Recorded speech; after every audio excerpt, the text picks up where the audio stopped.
tao na nagre-renovate. Kung yung mga ganyan pakaway na white, sige tabi-tabi. Tapos sa akin.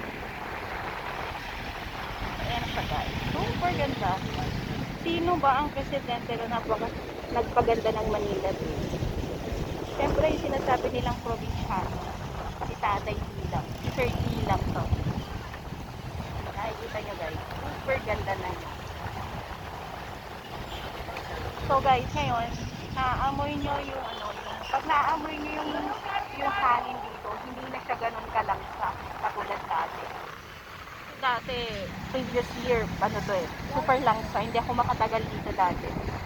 So ngayon, maganda na siya kasi hindi na siya ganun kalangsa. Maayos talaga siya, after siyang ayos.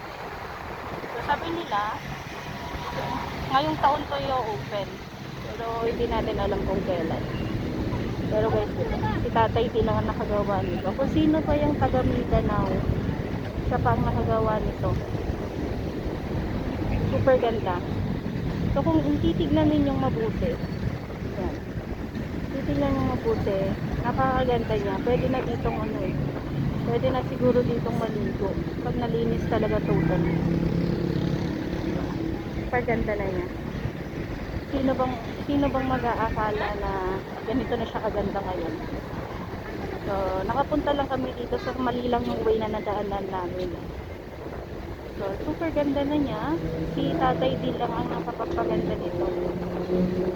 Dami nilang patikas dito, pero kapag naayos to, sila din naman ang makikinabang. Pilipino din naman ang makikinabang. Hindi naman ibang bansa ang makikinabang nito eh. Pilipino din. So guys, bago ko tapusin ang aking video sa halalan 2022, mag-isip na tayo kung sino ba talaga yung karapat-dapat. Kasi kung sino yung maging presidente natin, sana mapaganda pa ito ng doble. Kung ano yung kinaganda niya, sana mas makaganda pa. So, hanggang dito na lang ulit guys. Thank you for watching. Please like and subscribe. Thank you.